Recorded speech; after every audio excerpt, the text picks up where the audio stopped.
Assalamualaikum warahmatullahi wabarakatuh. Yang terhormat Ibu Desi Pratiwi, MSID, selaku dosen pengampu mata kuliah Sistem Informasi Akuntansi.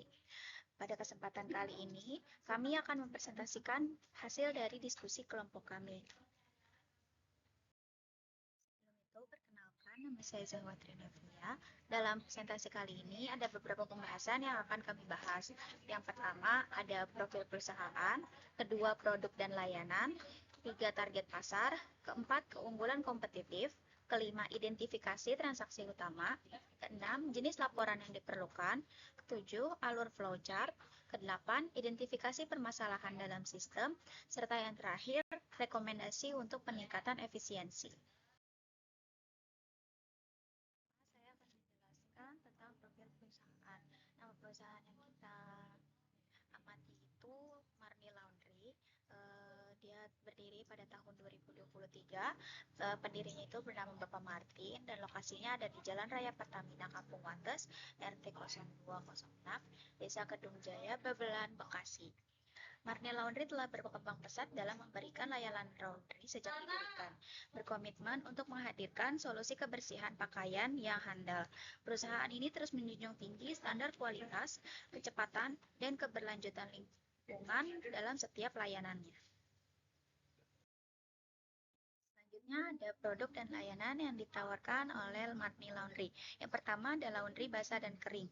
Layanan pencucian ini menggunakan teknologi terkini untuk memastikan pakaian bersih menyeluruh tanpa merusak serat kain. Proses ini dirancang untuk berbagai jenis pakaian, baik pakaian sehari-hari maupun pakaian berbahan khusus sehingga hasilnya tetap terjaga maksimal. Lalu selanjutnya ada penyetrikaan pakaian. Penyetrikaan dilakukan dengan teknik yang memastikan hasil rapi, halus, dan siap pakai. Proses ini juga menjaga kualitas kain agar tetap awet dan tahan lama.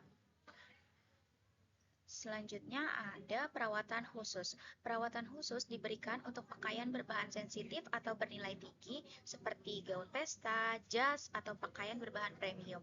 Dengan metode yang aman dan efektif, setiap item diperlakukan dengan kehati-hatian maksimal untuk memastikan hasil yang optimal.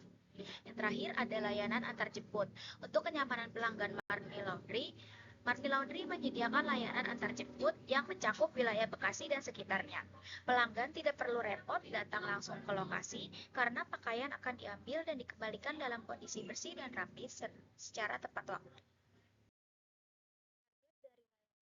Laundry ini adalah masyarakat di lingkungan sekitar tempat usaha yang memiliki kebutuhan akan jasa pencucian pakaian, terutama mereka yang memiliki keterbatasan waktu atau fasilitas untuk mencuci sendiri.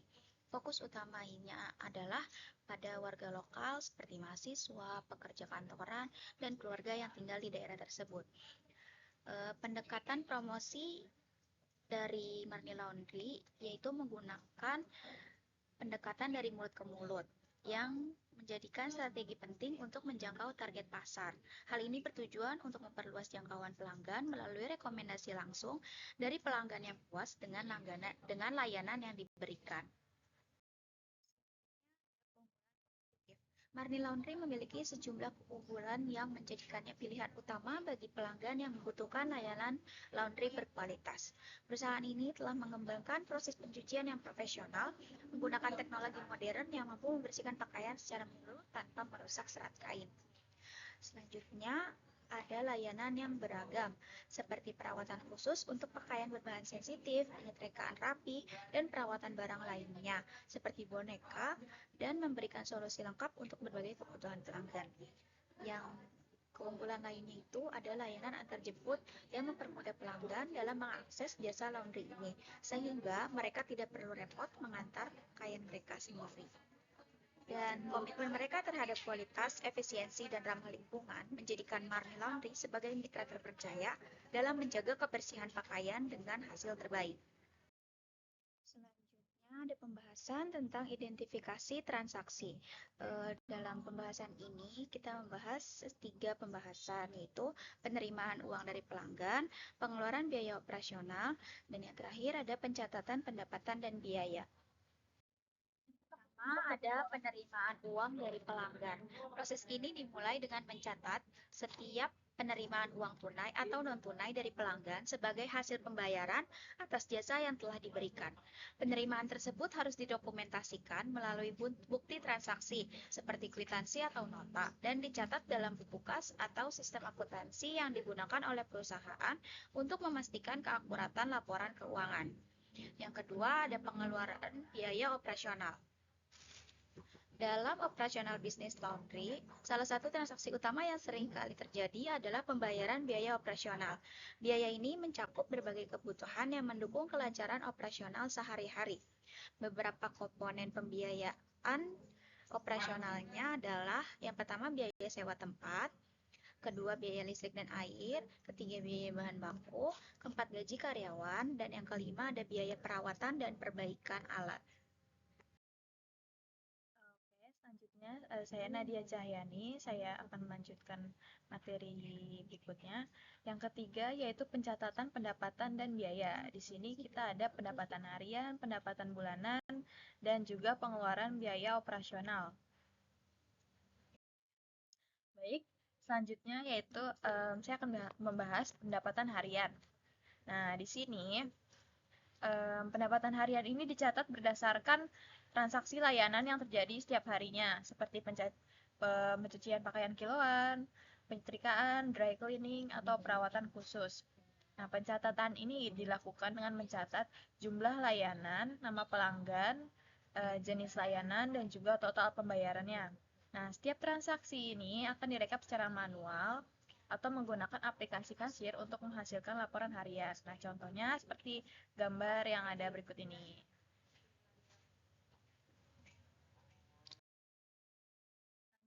Yaitu ada pendapatan bulanan. Nah, di sini pendapatan bulanan ini merupakan hasil dari akumulasi pendapatan harian yang dicatat secara teratur selama 1 bulan penuh. Nah, pencatatan ini memberikan gambaran menyeluruh tentang total pemasukan yang diperoleh usaha laundry dalam satu periode, termasuk sumber pendapatan dari berbagai layanan yang ditawarkan. Nah, dengan laporan pendapatan bulan ini, pemilik usaha laundry ini dapat mengevaluasi kinerja keuangan secara keseluruhan, lalu mengidentifikasi layanan yang paling menghasilkan, serta merancang strategi untuk meningkatkan pendapatan di masa mendatang. Nah, untuk contohnya di sini ada total pendapatan bulanan yaitu sebesar 7.853.700.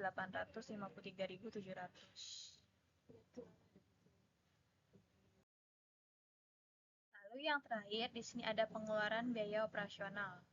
Nah, biaya operasional ini dicatat secara rinci untuk mengetahui pengeluaran yang telah dikeluarkan selama satu periode. Nah, komponen biaya operasional ini meliputi biaya bahan baku, biaya utilitas, biaya tenaga kerja, biaya perawatan peralatan, dan biaya lain-lainnya. Nah, pengeluaran ini direkap secara harian dan bulanan untuk menghasilkan laporan biaya operasional yang lengkap. Nah, dengan laporan tersebut, pemilik usaha ini dapat mengidentifikasi komponen biaya yang paling signifikan dan mencari cara untuk mengurangi atau mengoptimalkannya. Nah, pencatatan biaya operasional yang terorganisir ini tidak hanya membantu dalam pengambilan keputusan keuangan, tetapi juga memberikan pemahaman yang jelas mengenai efisiensi operasional usaha secara keseluruhan. Nah, hal ini menjadi dasar bagi usaha laundry untuk berkembang lebih baik dan mempertahankan daya saing di pasar. Oke, masuk ke materi selanjutnya yaitu jenis laporan.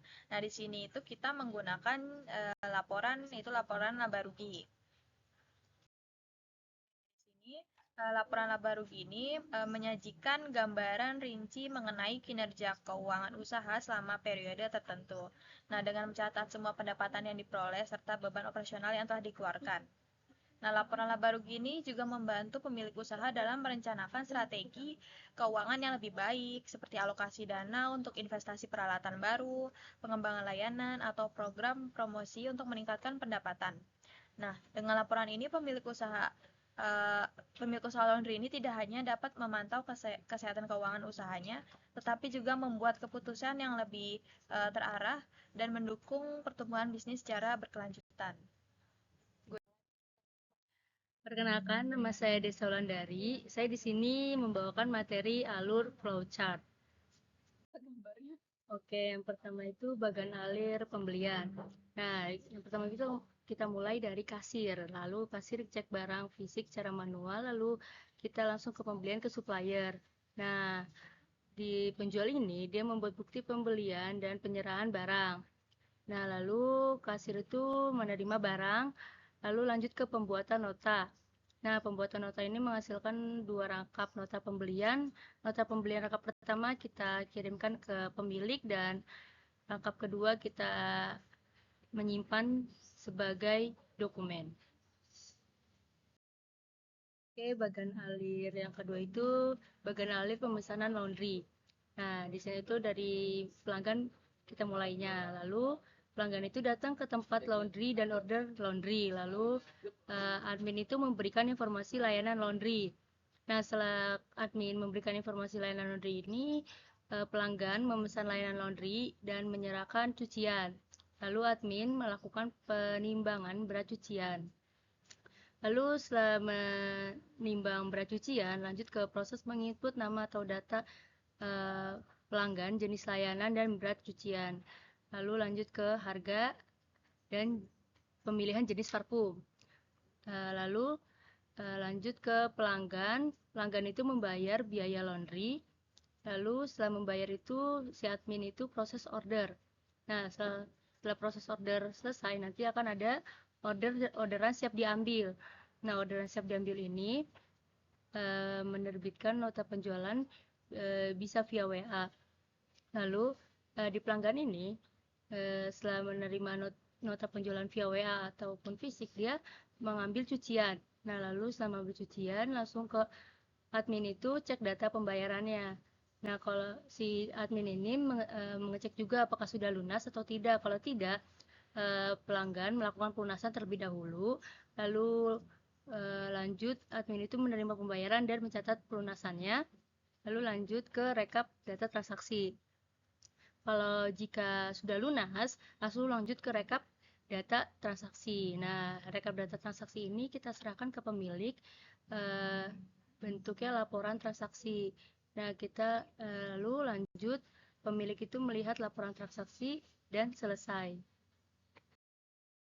Baik, selanjutnya yaitu bagan alir penggajian karyawan. Di sini dimulai dari kasir. Nah, kasir ini akan menyiapkan data. Kemudian setelah kasir menyiapkan data, di sini akan membuat data-data karyawan. Nah, kemudian akan membuat slip gaji. Nah, lalu diteruskan ke pemilik. Pemilik ini akan memvalidasi slip gaji tersebut dan kemudian akan diteruskan kembali ke kasir. Nah, di sini kita menghasilkan slip gaji 2 rangkap. Nah, rangkap kedua ini akan dikirimkan ke bagian karyawan beserta terima gaji. Nah, lalu slip gaji rangkap ini di bagian kasir ini akan diteruskan lagi untuk membuat laporan penggajian. Nah, setelah itu akan menghasilkan 2 rangkap laporan penggajian. Nah, rangkap pertama ini akan diteruskan ke bagian pemilik. Oke, selanjutnya kita ke bab 4 itu rekomendasi untuk perbaikan. Yang pertama itu identifikasi permasalahan. Pertama itu ada kurangnya bukti fisik nota untuk pencatatan. Tidak adanya nota fisik untuk setiap transaksi menyebabkan kesulitan dalam pencatatan manual. Hal ini membuat data transaksi menjadi kurang akurat, sulit dilacak, dan mengurangi kepercayaan pelanggan terhadap layanan. Yang kedua itu tidak menerapkan sistem pembayaran modern. Metode pembayaran yang tersedia hanya tunai, sementara pelanggan saat ini cenderung memilih pembayaran digital seperti kris atau e-wallet. Ketidakhadiran opsi pembayaran modern membuat perusahaan kurang kompetitif dan kehilangan pelanggan potensial. Dan yang ketiga itu kurangnya karyawan. Jumlah karyawan yang terbatas menyebabkan distribusi pekerjaan tidak merata. Beberapa karyawan harus melakukan tugas di luar tanggung jawab utama mereka yang berdampak pada penurunan produktivitas dan kualitas pelayanan kepada pelanggan. Nah, lalu di sini ada rekomendasi untuk peningkatan efisiensi. Yang pertama itu ada peningkatan sistem pencatatan. Perusahaan disarankan untuk menyediakan rangkap nota fisik yang dimana rangkap yang asli diberikan kepada pelanggan saat transaksi dilakukan dan rangkap kopi yang disimpan.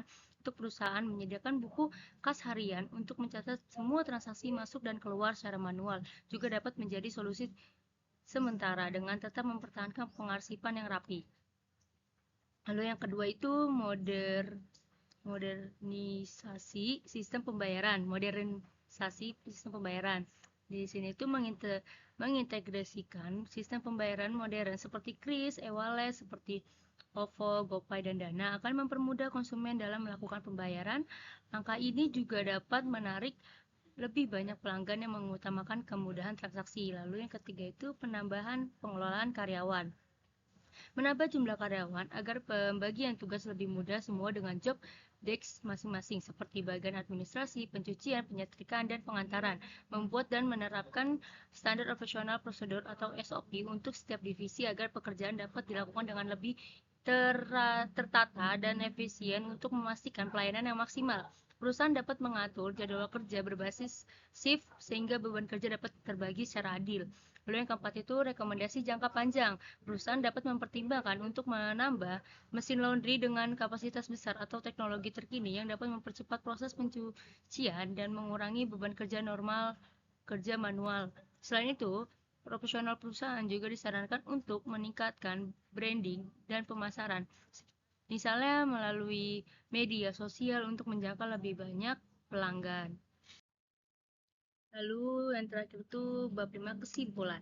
Laporan ini memberikan analisis mendalam terhadap sistem informasi akuntansi yang diterapkan di Money Laundry, sebuah usaha jasa yang berfokus kepada layanan pencucian pakaian. Penelitian dilakukan dengan memeriksa prosedur pencatatan transaksi, pengelolaan data keuangan, serta efektivitas sistem informasi akuntansi dalam pendukung operasional usaha. Dalam operasional sehari-harinya, perusahaan menghadapi sejumlah tantangan seperti kurangnya bukti fisik untuk pencatatan, ketidakhadiran sistem pembayaran modern, dan keterbatasan jumlah karyawan. Untuk mengatasi permasalahan ini, kami merekomendasikan pembayaran digital seperti KRIS dan e-wallet, serta penambahan tenaga kerja dengan pembagian tugas yang lebih efisien. Selain itu, penggunaan teknologi terkini dan strategis pemasaran digital juga disarankan untuk meningkatkan data